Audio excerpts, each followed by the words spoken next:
Welcome to the Church Universal series, where we seek to tell the often untold story of the many groups, outreaches, and apostolates in the Catholic Church, which are making a positive difference in the world through their charitable works and prayerful lives. Hello, I'm Father Joseph Mary, and today I'm speaking once again with the members of the Focolare movement, which numbers 2.5 million members in 182 nations. My guests today are Sid and Donna Hayden, who are the Midwest Regional Council members for the Focolare movement. Welcome, Sid and Donna. Thank you, Father. Thank you, Father. It's good to be here. Yeah. Well, for those who missed our first episode, give us a little bit of an overview of the Focolare movement. Well, the Focolare movement really is a movement that sprang out of a spirituality that developed during the war. Its founder, Chiara Lubick, a young girl who at a very early age decided that she wanted to become a saint, that she wanted to be holy. And as she grew older and the war began, they asked themselves, what lasts? What is it that lasts? And they said, God. She said, God is the only thing that lasts.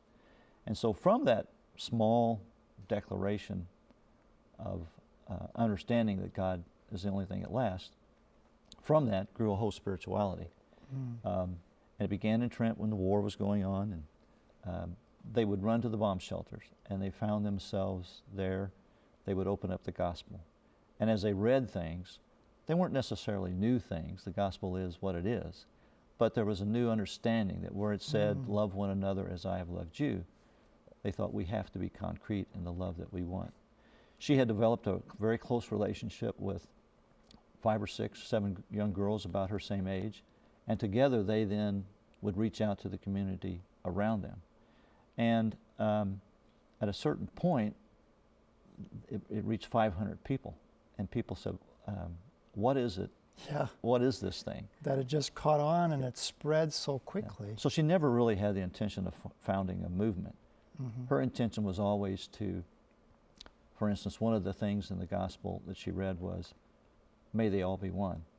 And they understood that if this is Christ's last prayer before he was to die, then let's make that the goal of our life. Let's live it so that all may be one, not just a select few, but everyone. Yes. And I think it's important, too, to understand that the Focolare spirituality is a collective spirituality. Unlike most spiritualities, that of Francis, for instance, it's an individual spirituality. It was him and God, going to God, where in this desire to fulfill Jesus' final request for unity, you can't live unity without someone else. Right. It's a Trinitarian spirituality. So the spirituality of the Focolare is different than most in that it is a collective spirituality. We go to God together. Well, it's not to say there aren't communitarian aspects to all. Sure. To even to the, the Franciscans, the Benedictines. There are communitarian aspects to it, but the crux of it, as Donna had mentioned, is that it's a Trinitarian relationship. It's you and I and God, and that relationship that permeates everything, should permeate everything. And it's not just reading the gospel or learning the gospel, but it's actually putting it into practice. Is that right? It is. Yeah. It is. And this is what the young girls would do during the wartime. They would take one phrase that was enlightened to them in a particular way, and they would say, this is what we'll put into practice today. That is still done around the world. Each month there is a word of life that, with a commentary that Chiara has written, and it's one line of the gospel. She said, she made the analogy that learning the gospel was like learning your ABCs. You don't learn all the ABCs at one time. You learn them one at a time. So if you take a phrase from the gospel and you live it, it becomes part of who you are. You understand that phrase from the gospel. So little by little by little, you learn the gospel. I think there are many things that grew out of her experience of this wartime where Trent was experiencing a lot of bombing. You told a beautiful story before about something that Chiara wrote about tears and stars, or stars and tears. Could you tell that story? She, it was a particular difficult moment for her. One night, And by this time, she had this almost 500 people within the city of Trent, who she had developed this network of sharing and giving and helping and so forth, who began to try to live this same kind of lifestyle that she was trying to do. And so one night, she and her family were standing on a hilltop looking down on the city as it was being bombed. And it was a beautiful starlit night. And they were going to go up into the mountains to hide, to take cover. And she understood in that moment that there were a lot of people counting on her in the city. And in that moment, she couldn't continue with her family. So she shared that with her family. I can't go on. I have to take care of these people in the city. It was a very sad moment for her and for her family, not knowing if they'd ever see each other again. And she put a very heavy backpack on her mother, who was then at an older age, to have to take up into the mountains, and she felt like that should have been her carrying that backpack up into the mountains. But it's a reflection on decisions we have to make. We all have to make. We all come to those turning points in our life. Am I going to continue on ahead, or is God asking something else of me in this moment? And there's a willingness, right, in the focolare spirituality to actually lay down your life, if necessary, for the other person. In fact, as she returned from the mountain, she was filled with tears, not knowing what was going to happen with her parents, and certainly not with herself and the community that was beginning to grow up around her. But a woman ran out from a building, and she was sobbing. She had lost her whole family. And she said, they've killed everybody. And she understood, Chiara understood then, she had to get beyond what she was feeling, that she had to make concrete and reach out to others. And that's part of why, today it's not just knowing the gospel, it's not just reading the gospel, but it's really putting it to life.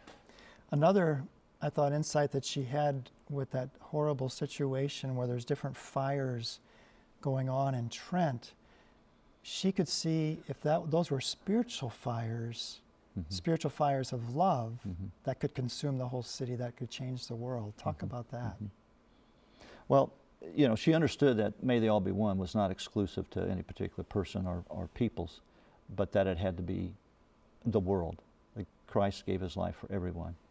And so in this particular instance, what she understood or what she felt was that if there would be communities like what was coming alive in Trent, where people had this culture of giving and sharing with one another and really concretely loving as God had wanted them to love the other person, that it starts here and then there's something here and there's something here.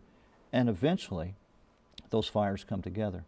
And so she saw that as a way she kind of visualized that if all these small fires could begin to grow and come together, that soon Christ's love would involve and engulf everyone. Beautiful.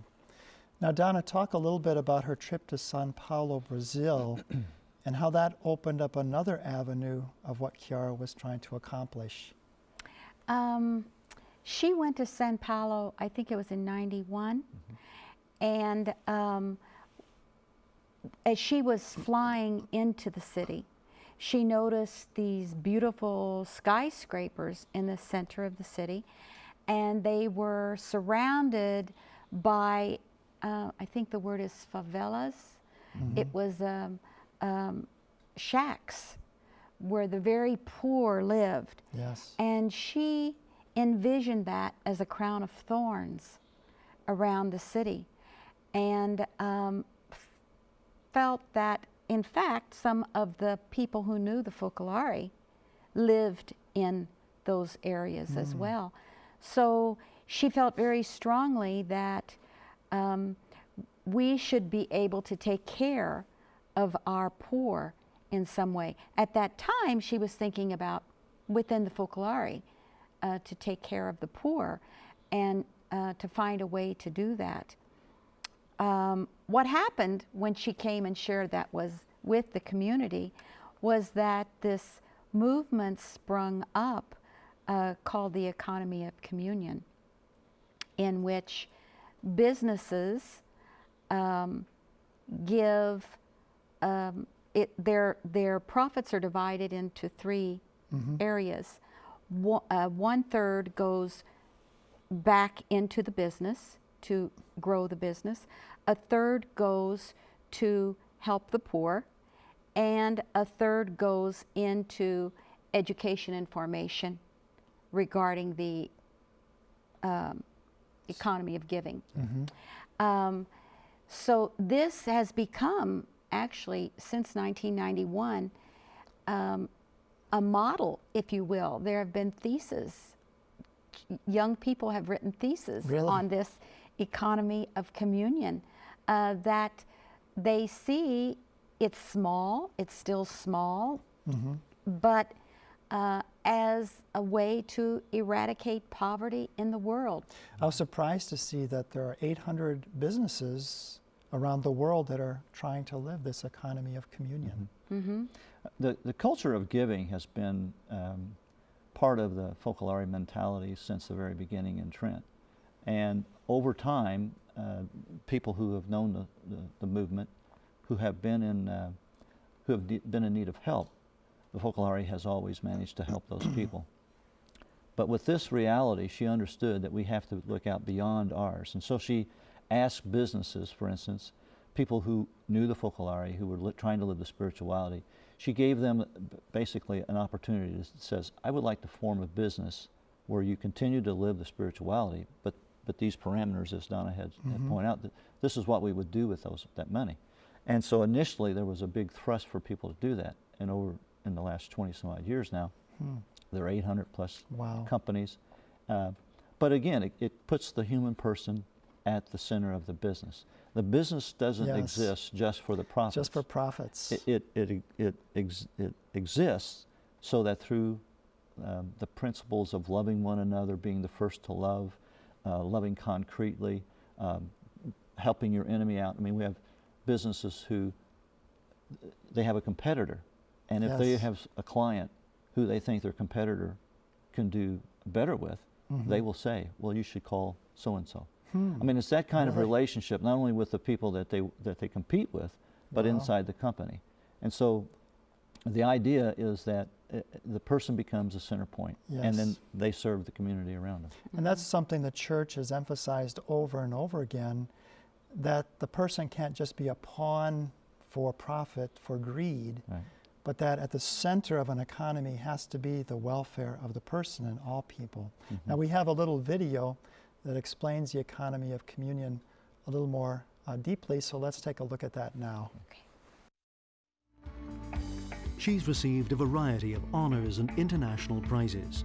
These include the Templeton Prize for Progress in Religion, the UNESCO Prize for Peace Education, and a large number of honorary citizenships, as well as many honorary doctorates from prestigious universities worldwide. A trip to Brazil in 1991 gave life to the Economy of Communion project, aimed at offering a response to the drama of the terrible poverty of those peoples. Businesses should be set up with managers who are experts and therefore able to make the business work with the greatest efficiency, and the profits are to be put in common. The 800 businesses that adhere to the Economy of Communion project in various nations of the world freely choose to divide their profits into 3 equal parts, giving 1/3 for people with financial difficulties, 1/3 for the formation of people to a culture of giving, and 1/3 for the development of the business itself.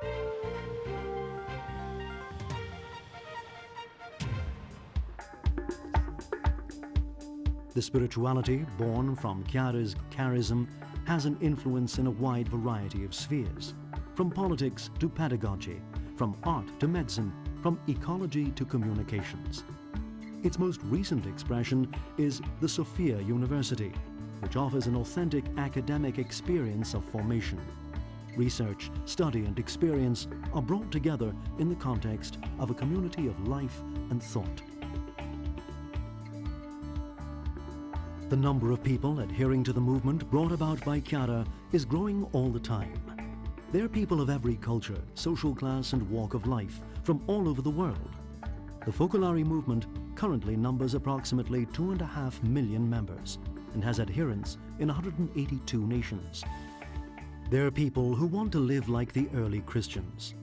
This model has inspired 35 small towns that have risen up throughout the world, real small-scale models of a society renewed by love.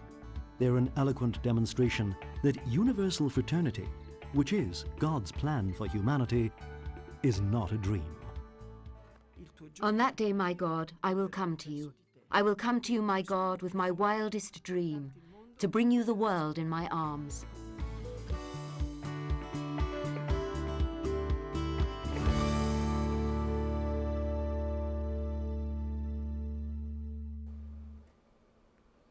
So the economy of communion, you said that where you're from in Indiana, there are actually 2 businesses that are striving to live that out. That's correct. We have one who's Mundell & Associates. They're an environmental company. They were one of the first companies beginning in 1991 to begin. And they have clients all over the world. The interesting thing with their company is they have an internship program. So young people who are interested in environment, who are interested in working in that area, come from Argentina, from Colombia, from Brazil, from Italy, from different parts of the world to work in a business that is modeled after this economy of communion, putting the person at the center and doing all the things that we've talked about in regard to the establishing spirituality. unity within the business. Yeah. And that has to give a whole different emphasis within the workers themselves. You know, that has to be a unifying thing too, that what we're doing here is not just for the profit of the bigwigs, you know, but it's something that's benefiting the poor and helping the poor. Right. Yeah, it's a model that most people haven't seen. Yeah. I mean, there are businesses who strive to do right by the communities that they're in, who strive to treat their employees fairly and so forth. But this idea of a unified business and then the sharing of the profits and the way it's done is a little different concept. I mean, we were ecstatic when Benedict XVI mentioned it in Caritas in Veritas. That was just a wonderful kind of plug for us. Yes. And as Donna said, universities have inquired about it, done studies on it. So I think it's a model for the future that more and more people will see. Do you know some specific ways that they are contributing their profits, these businesses that you mentioned, to helping the poor? Do you know any specific ways that they are? Well, for instance, the business in Indianapolis, Mundell & Associates, they live in a small community just outside of Indianapolis, where the headquarters is at, and they're very active in the community. It's a rather modest environment. They've got a couple of schools that are in need of help, but they've done, for instance, they've helped with landscaping around there. They've had joint programs, reading programs with the school. They've connected with 2 or 3 parishes, other non-Catholic parishes, churches around in that area. They to help do with things. a food pantry. There's a food pantry across the street from their business, and their employees actually get time out of their day to go across the street to help out with the food pantry. And this is an area that was sort of a blighted area downtown that's being revamped. And so they're doing their part in that within the community. Yeah, I know even here, Mother would often remind the employees here that it's not just a job, you know, that we're missionaries here. And the work that we do, the sacrifices that are entailed in this work, and that just gives a whole different emphasis and importance to what you're doing. Again, it's not just for profit, but it's to benefit others, other souls, and help them on the way to eternal life. Talk a little bit about the Mariopolises, and what is a Mariopolis, and where are some of those found? Well, as was mentioned, there are 35 different little cities. The Mariopolis began as a summer gathering in Italy. In Italy, they went away for, at the time, it was they'd go away for a month or so. But the reality was people who began to know this spirituality wanted to be with Chiara and these young girls and these young men who were beginning to bring this spirituality forward.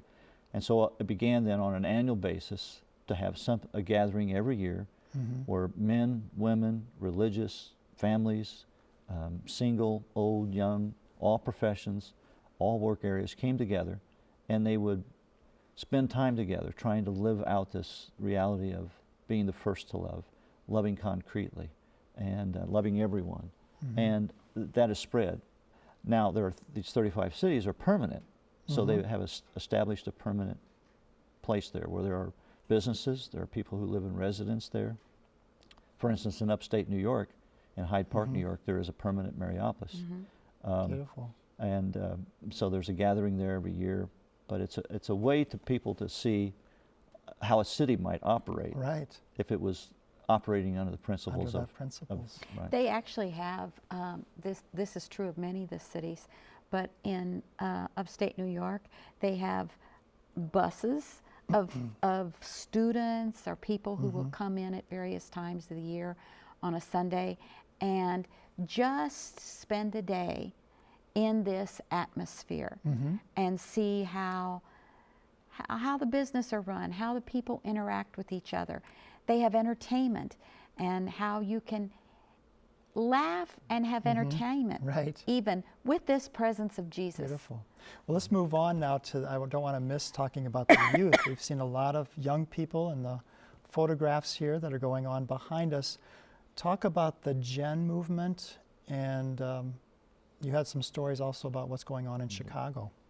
Well, the Gen is, they're called Gen because they're this new generation of youth. And they make the choice just like the adults do, to follow the crowd or to follow God. Yes. And this is done in a variety of ways. What you just mentioned about in Chicago this past summer, they had youth between the ages of like 13 and 17 that gathered from the Midwest, that gathered in the city for several days, and their theme was to color our city. It's a And there they theme with are, the yeah. Gen all over the world, to color their cities. Yes. And it's up to them to see what the needs of that city are, to see how to do that. So they teamed up with a parish in Chicago, and they went to a nursing home to visit with their goal was to reach out to the peripheries, as Pope Francis has Yes. asked us to do. Get out of your comfort zone. Yes. And one of their big projects was to clean up a empty parking garage that the homeless were living in. So they went in, they cleaned it up, they painted beautiful Wow. murals, and talked to the- some of these people. Let's talk about Blessed Chiara Badano, who was a young person that was a member of the Focolare movement that was just beatified in the year 2010. I've just really been taken with her story. I preached about her story a couple of times. Tell us a little bit about her. Well, she was pretty much an average teenager.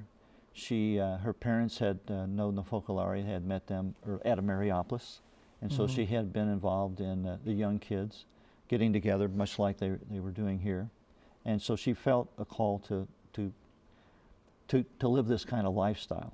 And then about the age of 19 or so, she was struck down with a disease, and in that disease, she kind of understood what it meant to suffer. Yes. And so The value of suffering. Yeah. I think it's one thing that really struck me about her life is that, like Sid said, it was much like any other young person's life. And when she met the Focolare at the age of 8, she wanted to give her life to God, and she was excited about this. As she got older, in her later teens, she started drifting away a bit, which is normal for Yes. young people to find their way. And when she was struck stricken with the osteosarcoma, she said to her friends in the movement, she said, "I was almost lost, but Jesus found me again through this illness." Well, unfortunately, we've come to the end of the show, but if people want to find out more information about Focolare, how could they do that, Sid? Probably the easiest way would be to check out the website. There's an international website, and it's www.focolare, which is FOCOLARE.org. And there's a multitude of languages there, but if they put in \EN, they'll get the English version right away. But on that website, it will direct you to other, not only more information about Chiara Badano, but also what's going on in the Focolare and different contacts. Well, thank you very much, Sid and Donna, for being Thank on you, the Father. program today. St. Paul writes that God gives a variety of gifts and inspires a variety of services for the common good. What gifts has He given to you? What service has He inspired in you? Perhaps you too hear the call to work and pray for unity in the world by being part of the Focolare movement. Now, before we go away, you're going to have a chance to see the celebration that took place at the beatification of Blessed Chiara Badano, and you're going to enjoy the enthusiasm of the young people. May God bless and guide you and make you an instrument of His peace. See you next time.